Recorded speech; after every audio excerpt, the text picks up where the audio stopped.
quite quietly because Luke and Chris and the dogs are still asleep upstairs. It's 6:15 in the morning, and I thought I'd come on just to really end the holiday vlogs.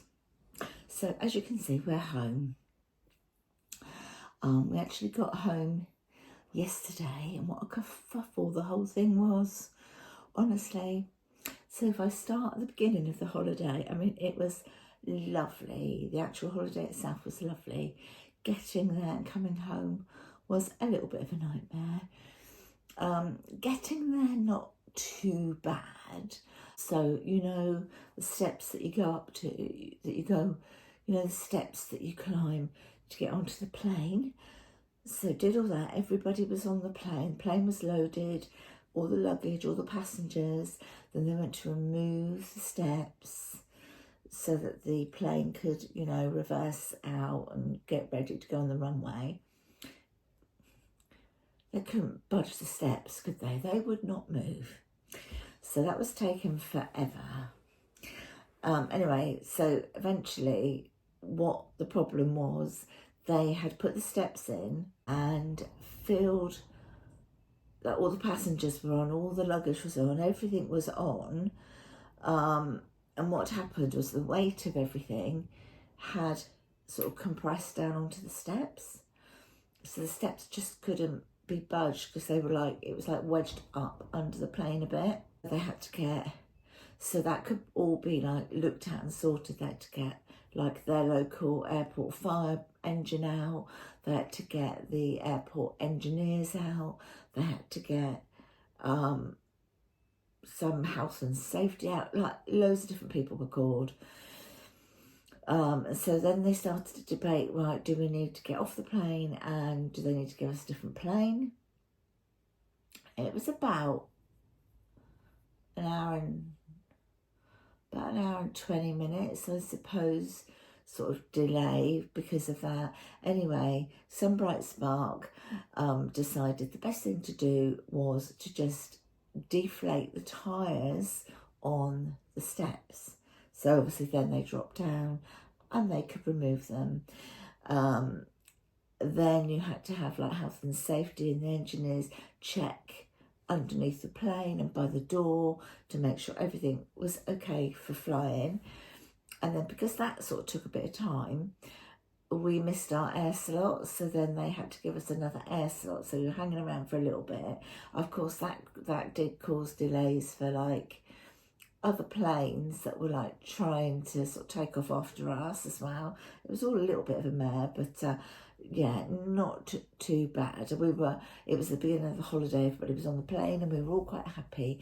Sorry, I'm still quite croaky, and because it's so early in the morning, of course, I've just got the light on, so there's no natural light at all because it's so dark out.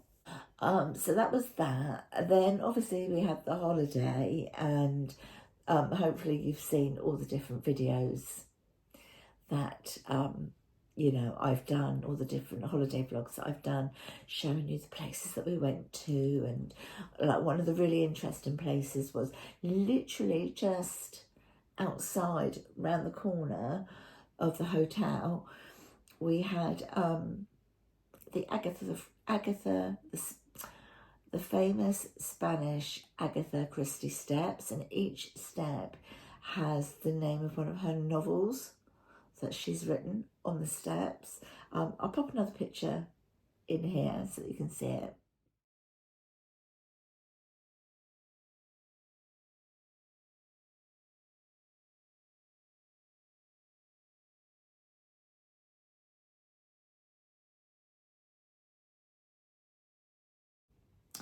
That was really interesting. The hotel itself was so hilly. I mean, we've been to Tenerife before and we know it's hilly, but this time we went to Porto de la Cruz, and although I knew it was hilly, I just didn't realise how hilly it was. And when we arrived, the the coach that you pick up to transfer from the airport to your hotel, that wouldn't even go down like the road where the hotel is, so it dropped us off at the top. We had to make our own way down, and that was a little bit difficult because poor Chris, he had to take both cases, both rucksacks, because I couldn't do it. I had my walking stick with me, and I used it every single day, everywhere, even down for like breakfast, lunch and dinner, everything. Around the pool, it was in my hand. So poor Chris going down this hill with the luggage, and it was like running away with him, and I was like, oh my gosh, for goodness sake, please, please be careful. So that experience was a little bit difficult. So every time we wanted to go out, we kind of had to do that. Excuse me, my skin, I keep touching my skin because it's quite dry, obviously being in the sun, or even though I've used SPF 50 and moisturiser and all the rest, it's a bit now. Yeah, so that was a little bit of an issue, but obviously when we went out on a daily basis, then we took it really, really slowly. The hotel had like a shuttle bus that you could catch to go to like the local shopping centre.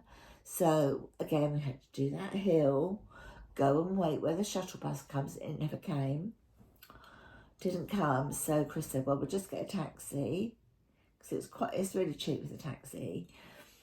So he said, we'll get a taxi, so we had to go back down the hill to get a taxi, and it was €3 going there, €5 going back. Coming back, I had to go like sort of round more of a one-way sort of system, but that was only €5, so €8 for the whole journey for two of us. I thought was great. And then what happened after that? The weather was fantastic. It was hot. It was beautiful. It was hot without being too extreme. So it would kind of fluctuate between about 20, 24 and 28. The last day was just touching on 30, the last bit. Yeah, so it was a lovely, lovely weather. We chose a sea view room with balcony.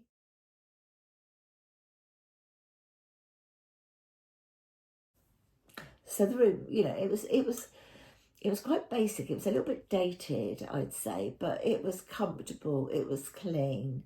You always had your bed made. You always had clean towels and plenty of toilet roll, that sort of stuff. And the toiletries in that hotel was Crabtree and Evelyn, so it was really, really, really nice. The food, I'd say, was a little bit samey. It was like they had some themes every evening. So, for example, there was an Italian theme, but the only thing extra on the menu was pizza. Because every single night there was always pasta dishes. There was all the fruit, the charcuterie type of things, the yogurt, cereals, pastries, lots of different cuisines, But I tell you, by the end of your week there, you just felt like, too much food, too much choice, and you just didn't know what you fancied anymore. But having said that, it was worth going, all inclusive, definitely. What else did we do? We went back another day and did the Agatha Christie Memorial Gardens. We did that one. And then this time we went down the steps that had all her novels on. I think the only main issue for us that we didn't notice when we booked it is, we do like to have tea and coffee making facilities in the room. I don't know if that's just me, but I imagine probably a lot of you are the same. It's nice to have tea and coffee making in the room because when you first wake up, you can have a cup of tea or coffee, and then, like, you know, in the afternoon, in the evening, whatever. But there was a fridge, so we did buy water to put in the fridge, and some drinks to put in the fridge, and a couple of iced coffees to put in the fridge. But other than that, if you wanted to have a nice cup of tea or a nice coffee or something, you had to always go downstairs. And what was weird is, in the morning for breakfast, the coffee machine in the dining room was working. There was about 2 or 3 of them, and they were all working, you know, so everybody could get their coffees and their cups of tea. And then come lunchtime, they were switched off. I found that really weird. And then come evening meal, again, they were switched off. So the coffee machines in the dining room were actually only open in the morning. And then if you wanted to have a coffee, you could go to the snack bar by the swimming pool to get a coffee. That opened at 10:30, I think, until 6. But not everybody would want to sort of like go from their room all the way down to the pool to get coffee. And then in the evening, then that would shut at 6. In the evening, the only place you could get like hot chocolate, coffee, tea was in like the lounge bar. And then I think that shut about 11. And then again, you couldn't get coffee until, I think it was 7 in the morning when breakfast was served. So it's quite a long time if you like to have tea and coffee. And I think we mistakenly saw sort of tea and coffee, although it's kind of part of the, you know, what's served. I think we mistook it for having it in our room. The day before we actually flew, we stayed at the Hilton at Gatwick, which we often do, depending on what time our flights are. We had a really early flight, so we decided to go up the day before and stayed at the Hilton at Gatwick. And as I say, we've done it a fair few times before, and that's always great. That's got tea and coffee making facilities and everything. That's really good. And then, because when we came back, we had a later flight, so we had also booked in to do the Hilton at Gatwick that night before having to come home the next day. And again, we had a lovely meal there and a couple of really nice cocktails, and then tea and coffee in the room, and there's always water in the room as well. See what I mean? Got my coffee. Got my coffee. And then coming home was a little bit of it really was a bit of a nightmare coming home. So we double checked. What time do we need? Because we had to walk up that hill with all the luggage. So poor Chris. So we keep some of the bags and cases. We kept one rucksack and one case back by reception. And Chris and I went up the hill, across the road, down the hill a bit to where we were dropped off. That's where we were being picked up. Yeah.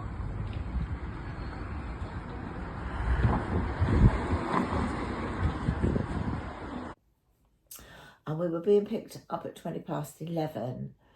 So we actually got there at 11:15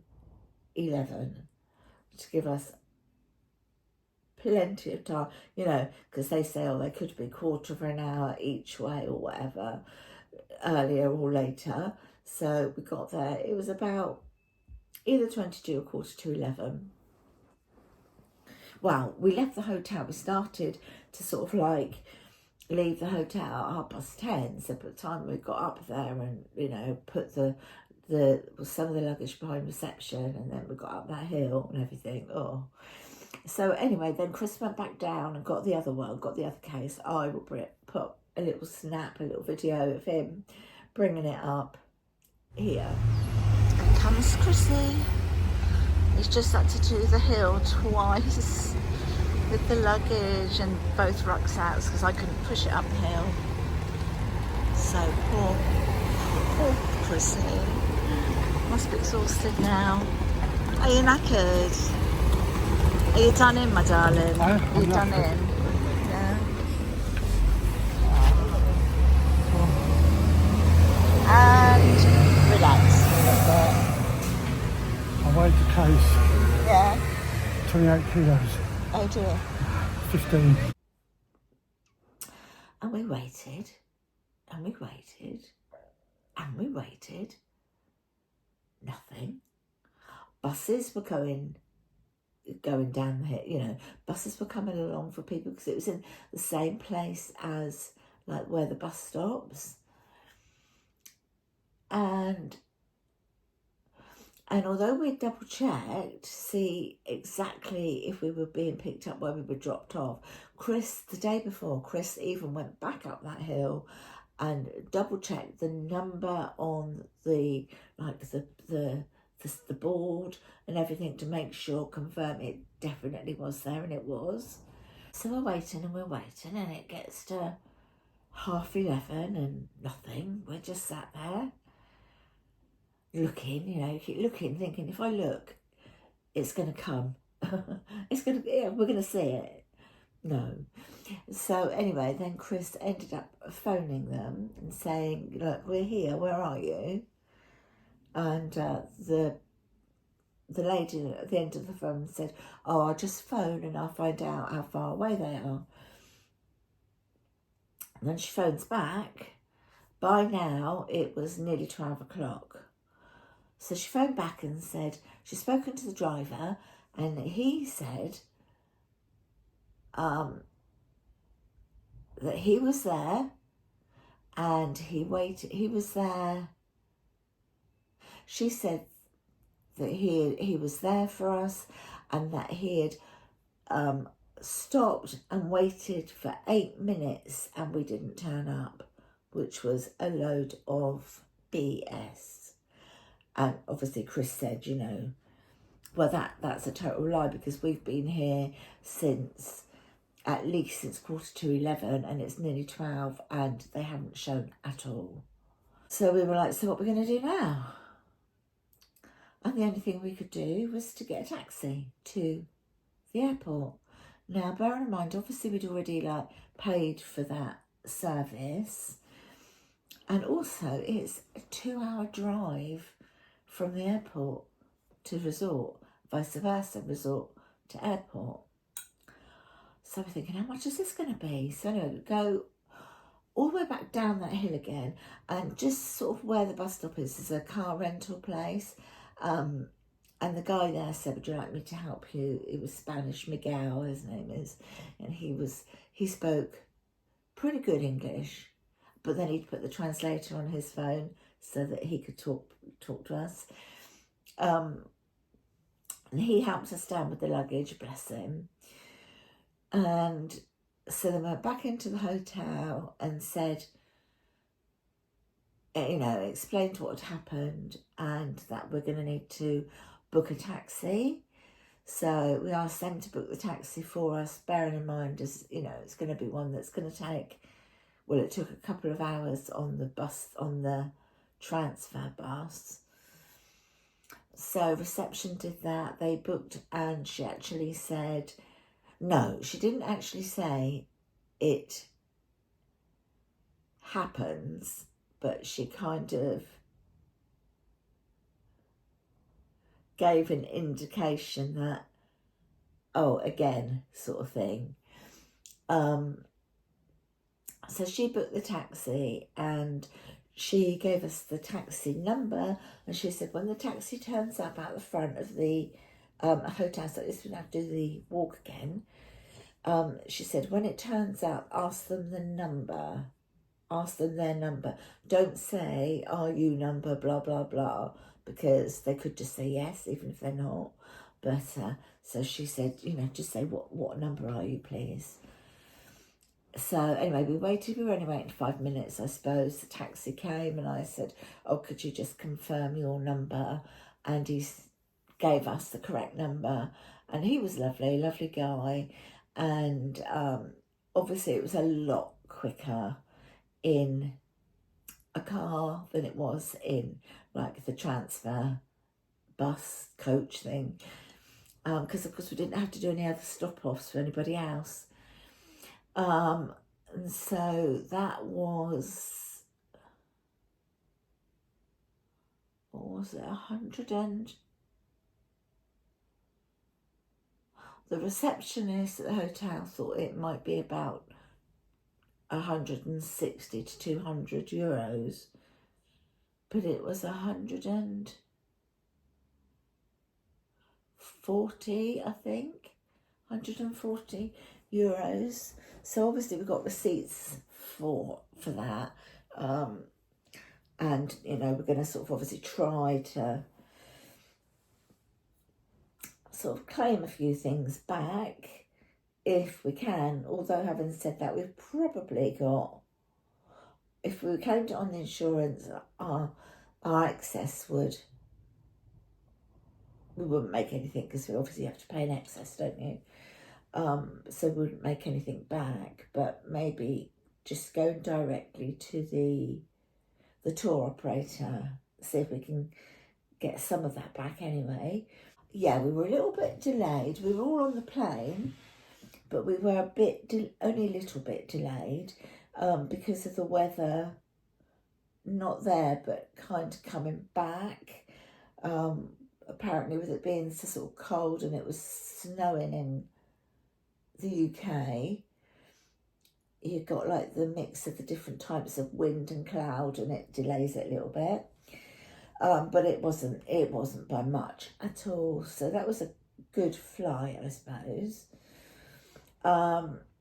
So as I remember these things, I have to tell you, because I keep sort of digressing backwards and forwards, so I hope that's okay. But we flew with British Airways, so flying there, so it was about a 4.25 hour flight. And of course we'd had that hour and a half, whatever it was, delay on the plane because of the steps. So all in all, it was over 5 hours we were on the plane. And they announced that somebody had a nut allergy, and so there wasn't any food at all on the plane. I think they gave us a snack. What was it? A biscuit. A little packet of biscuits with 3 biscuits in it. And then they came round with tea and coffee, which you had to buy. It wasn't anything sort of like offered to you. So we had to buy, I had a cup of tea, Chris had coffee, so we bought that. And that was it. That was the total of what you had on the flight. And then coming home, it was very, very limited. You could buy like a muffin, you could buy like a little box set in it with like a little ploughman's, but it was crackers and cheese and stuff like that, if you wanted to. We kind of guessed it would be something like that. So we actually, once we got to the airport, you know, through security, before we went to the gate, we actually went and got like a roll of like a baguette with ham and cheese baguette and a bottle of water to take with us. And then they came round once asking if we wanted tea or coffee, and we were both like, Chris said, Jess, could I have black coffee? I'm like, yeah, could I have a cup of tea? The only problem is we've run out of cups. I really didn't think, I didn't expect that of any airline, let alone British Airways. She said, but we've got these cups, and they were like little tiny, almost like not much bigger than like a espresso type of cup. So she said, as like a matter of goodwill, she said, I would charge you for just one drink. So she charged us for the coffee, which was the most expensive one. So we had this tiny little drink in the whole of that flight. Well, other than the water that we had, thank goodness. And then, of course, we landed and it was cold, which was fine because obviously you expect it. We're in winter, aren't we, here? And then, you know, you always find when you go away that your gate is the furthest one away. And you've got to walk the length and the breadth of Gatwick. And I could have had assistance if I had wanted to at the airport. But, you know, I've said before, if I can walk with pushing something with my stick and Chris's arm, or with my stick and wheeling a suitcase to support me, even if it takes a long time, then I will give it my best shot. And because I knew we were staying in the hotel overnight, we didn't have to get anywhere by a certain time. So anyway, that took a while. And then we get there, then we get our luggage and we go through to the hotel, and really nice, go to our room, dump everything, go and have something to eat in the hotel, and then went back upstairs, not upstairs in the room, but to a different bar, and had a couple of cocktails up there, and it was lovely, and then went to bed. Set the alarm for the morning because we thought, oh, we're going to have some breakfast. And then our taxi's picking us up at 1 o'clock because we'd ordered a taxi and already paid for that to pick us up at 1 o'clock to bring us home. It just worked out more or less the same, but without any hassle, just getting taxi there and back, to be honest, than it would putting petrol in our car both ways and then having to pay to leave the car, you know, at Gatwick for like a week. So this way it was like door to door and a lot easier for us, so that's what we did. So yeah, we were up, we got sorted and we went for breakfast, then we went back up to the room and thought we'll just chill out now until it's time to go, you know, to go back downstairs and wait for the taxi to arrive. So anyway, we go back upstairs and chill out, make sure we're all packed, everything's packed and everything. Last minute things are popped away, like toiletries. And then the phone goes, and it's the taxi guy saying he had to do a drop off at Croydon first thing, and that if we were ready, would we want to meet him earlier and to go back a bit earlier? We said, yeah, of course, that's no problem at all. I mean, yeah, especially sort of thinking of him, why go all the way home and then have to go, or just park up somewhere and wait to pick us up? So that's what we did. So we were kind of ready in 5 minutes. So 10 minutes total, we were downstairs waiting. My goodness me, we stepped out of that lift to go into main reception to, like, obviously, you know, put the key in the slot and all the rest of it. It was bedlam, absolutely chaotic. So of course, when you're in your room, just that very short time from having our breakfast, going to our room and coming out, cool, had it changed.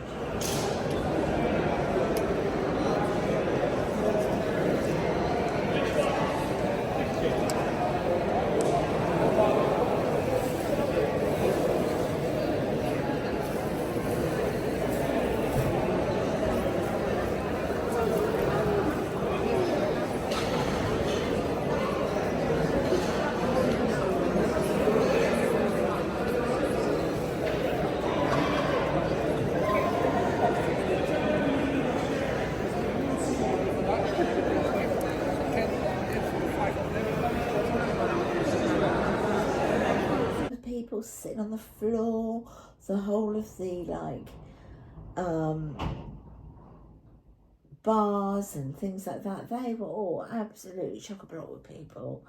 So you probably know anyway by now that they had a bomb scare at Gatwick, So apparently it was 8:20 that morning. They discovered a liquid or something in somebody's luggage that they were unsure of. So they called the bomb squad and the police and the fire brigade. Everybody came out.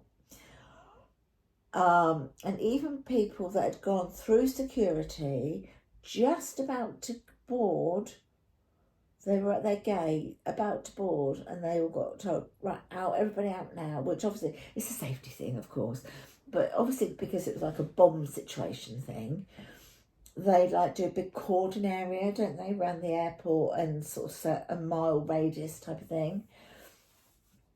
So everyone was evicted and sent to different places. So we had lots and lots of passengers come to the airport. The M25, what was it, the A3 or the M3? The M3, A25, M25, it was at a standstill because they wouldn't allow traffic to move anywhere near that cordoned off area. So the taxi driver was like, kept phoning us and saying that it's not moving, and we were like, yeah, no, nothing's happening this end either. And we were talking to lots of people there there was a family that had flown from New York to Gatwick, and then from Gatwick they had to get a flight to Dubai, which their flight was at 4 o'clock. At 3:30 they were still there, and then they were told, just try and make your own way to the airport now, but it goes via the North Terminal. So they had to walk half an hour to, I think it was Hawley train station. And loads of people were doing this, loads of them were told to do this, so they could go via the North Terminal by the train to avoid that sort of cordoned off area. But there's no way that their flight would have been going anywhere at that time anyway. And then when they got to Dubai, they were going to go on a cruise. So I hope they made it, because you know what, cruise ships, they don't wait for anyone, do they? No, they don't. So I don't know how they got on. And some people, most people were just at the start of their holiday. Very few of us were had already come back from our holiday. Anyway, then the taxi guy, he kept phoning, and the company we booked, and said, look, what do you want to do? He's still stuck, he's not going anywhere. But do you want to leave? Do you want to leave it? Because then once it starts moving, he could get to a junction or something, and he could come off and he could go back. And we were like, well, no, because if he can't move, if he's not going anywhere, we can't go anywhere. It's already paid for. Wait until the airport reopens. Once that opens, then all the roads will eventually clear and open. So it was about 5-ish maybe. The airport opened a bit before that, but they hadn't opened the road straight away. And then they opened the roads. And so Chris phoned to say, look, they've opened the roads now, so just come, sort of thing. So then the guy phoned and said, I'll be with you in a couple of minutes. And as he was really talking on the phone, he pulled up. We got in, he put the luggage in, and then we were on our merry way. However, he did say, look, he said, I'm going to have to charge you an extra 2 hours. He said, because I've been stuck in the traffic, which isn't my fault. I know it's not your fault either. He said, but I am going to have to charge you that waiting time or whatever, because he couldn't charge anything. He couldn't charge up to 1, because our original booking time was 1 o'clock. I think they have a leeway, but then after a certain time they charge you. So Chris said yes, of course, that's no problem.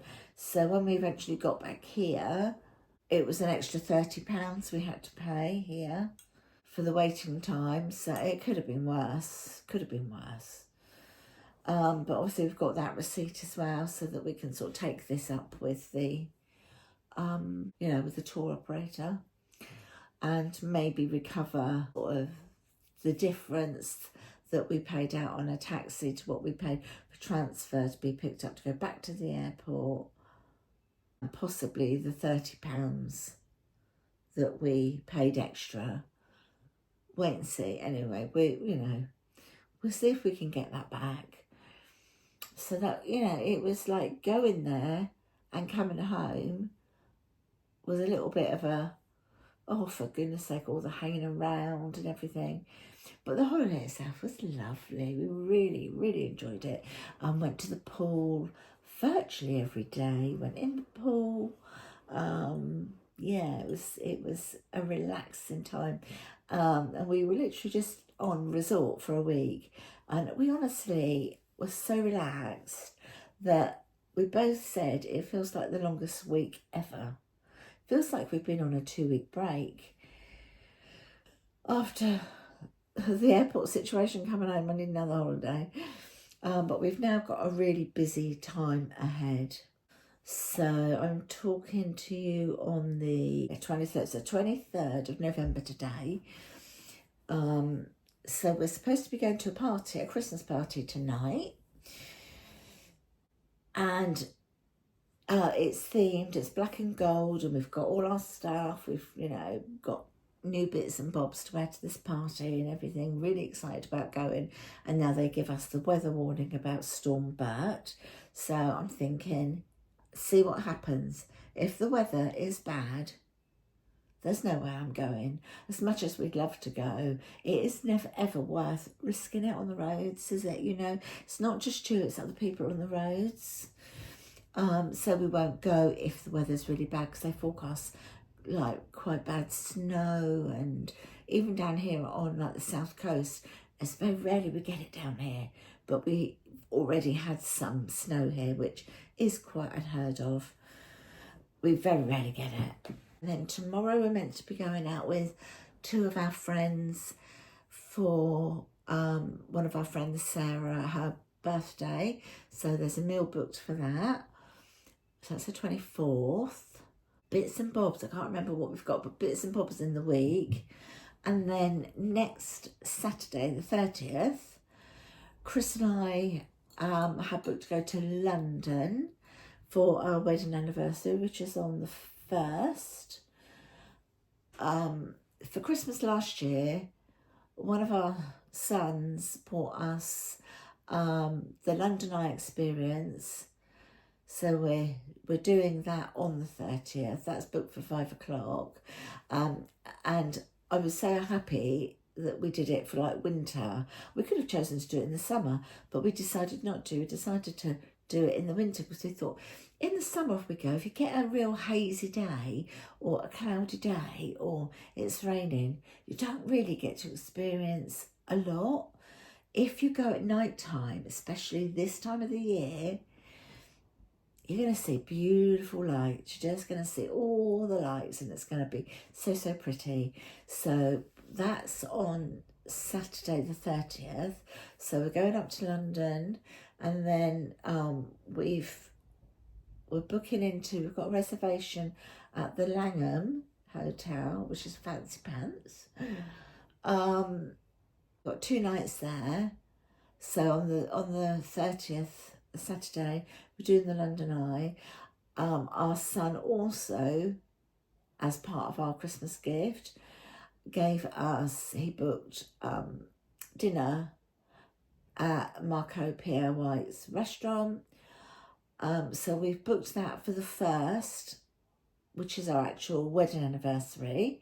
So it's a nice wedding anniversary meal. So we'd go there and then back to the Langham, and then we're coming home on Sunday morning. And then from there, we're kind of like really sort of into December, and everything's busy. And we've got a lot of preparation to do for a wedding. I'm not going to say too much now. All I will say is that I think I've mentioned before that my daughter Hannah, she was getting married next May, and they've brought it forward. So it's going to be in December, and I will update you on that at a later date, like some lovely pictures, that sort of thing. So because that's all been brought forward, it's a kind of a rush situation. So we've got that. What else have we got? We've got my own little business, my dog boarding business is called Cade Night Cuddles. And every year it's just me and Chris, and obviously Luke helps a lot with the dogs, like even our own dogs when we go away, you know, Luke's here with the dogs, and Luke will walk the dogs for us that come here and things like that. And so we have a little Christmas do every year, and so that is on the 12th, I think. Yeah, I think we've booked that for the 12th of December, and we're going to Winchester Christmas Market, which is in the Cathedral grounds. It's very beautiful. And then we are going to the Ivy. We booked in at the Ivy. And then we've got, on the 21st of December, we are going to, myself, Chris, the twins, Josh and Lewis, and Luke, we're going to a Motown night. And so we've booked a Jamaican restaurant to go to have a meal there before we go to the Motown concert thing. And then on the following day, the 22nd, I think, or the 23rd, I can't remember which of those days, we're meeting up with friends that we meet up with every Christmas and exchange presents. So we're meeting up with them, and so we have another meal, exchange presents. So it's all hectic and busy, and it's lots of pre-planning and lots of like saving and putting money away for that experience, and so on. So yeah, it's really kind of quite busy for us at the moment. And so I haven't sort of taken on any bookings for dogs during this busy period. Actually, we do have, me talking about dogs, we do have Pepper Poodle. He's actually back in on the 3rd of December. Yeah, so it's the day after we get back from London. He's coming in for about 3 days, I think. Then that should be it. If I've got space availability for just an overnight stay or something like that, if I'm asked and we're not going anywhere, then I will probably do it. But and then we've got a dog, Bruno, coming in on the 28th, I think, for 3 or 4 days. So yeah, so he will be here. 28. Oh yeah, so I don't think he's here for New Year, actually. I think he goes home before New Year. So, and that is like concludes our year, which is actually quite busy, quite hectic at the moment. We've finished Christmas shopping, all done, as in present wise. You know, I was doing lots of hampers for the adults and the family, putting hampers together of like homemade produce and stuff. So I've got all of those to assemble. I've got a few things left to buy to go with those, like I want to put some cheeses with them and things like that, and some crackers, you know, like biscuits for cheese, that sort of thing. I haven't got those yet because obviously you don't want to get that too sort of far in advance. So that I'll probably get in the next couple of weeks probably, and start to make them up. Grandchildren and that, they're all done now. So basically everything is done. It's food wise, for Christmas food, I've got that on order. And that's it, yeah. So it's just going to be a busy old time. I realise I've got louder. So yeah, I thought, my lovelies, I would just update you with everything. Please take good care of yourselves, won't you, with this storm Bert, because apparently it's meant to hit the whole of the UK, and it feels really cold, and I can, even though you've got double glazing, you can still, well, I can still hear the wind out there. So it has started to pick up and get breezy. But if you don't have to go out, they are saying on weather warnings on TV, if you don't have to go out, you know, if it's not necessary, as in going to work or something really important, then avoid the journeys. And we will do, I won't go to this party, you know, if it's like that, and I won't go out for dinner tomorrow either if it's like that, because it's never worth risking it. Hear the wind? You hear that? I can hear things blowing down there. Gosh, I hope it's not in my plant pots on the front. It could be. I best have a look in a minute. I'm going to just turn the heating up because it's nippy. I'm going to turn it up and get this place a little bit toasty. I'm going to have another drink, a nice hot drink to warm me up. And I'm going to pop the news on to see any updates. Oh, just digress a little bit back. When they had that bomb scare at Gatwick, at the same time, there was some sort of an incident or a bomb scare outside of the American embassy in London as well. So it was like a double whammy, kind of two instance things at the same time, if that is what they were found to be. I suppose first responses, they just have to be very cautious, you know, for the safety of everybody involved. So yeah, I'm going to love you and leave you. I hope you've enjoyed the little holiday vlogs that I've done. Portodalo Cruise is absolutely beautiful, but you do need to be mobile. You need to have good mobility to really get around and see all the beautiful, beautiful spots there. Wind farms were incredible. They had so many of them. Honestly, so many. Yeah, we thoroughly enjoyed the break, and if you're after a little bit of winter sunshine before the real harsh winter sets in, just to get a bit of colour to your skin and warmth on your bones, then Tenerife is a great place to go. You know, to go for that. It's so pleasant, it's lovely. But yeah, if you have enjoyed the little vlogs that I've been doing, and if you've enjoyed this video, then please don't forget to give it a thumbs up, because that helps my channel and all of us that do YouTube.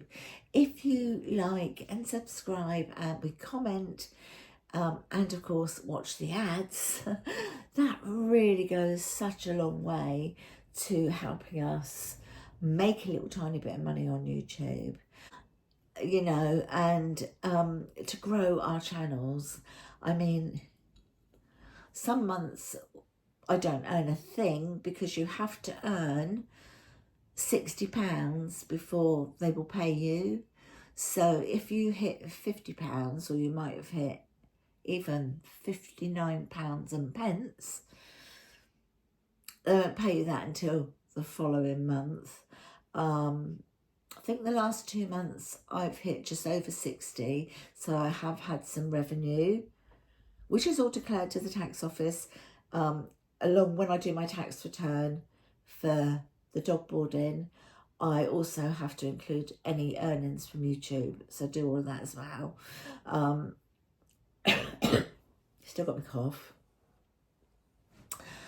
But yeah, I think it's, if you just watch, I think it's even 30 seconds of an advert, that gives us little pence, like a little tiny bit of revenue. So yeah, we are, I mean, obviously the big YouTubers, they earn, obviously, you know, some of them, you've only got to look at their lifestyles, you know that they earn big money, and it's like they get lots of sponsors and things like that. And then you've got like the ordinary little old folk like me, that I'm still trying to get to 3,000 subscribers. So please subscribe.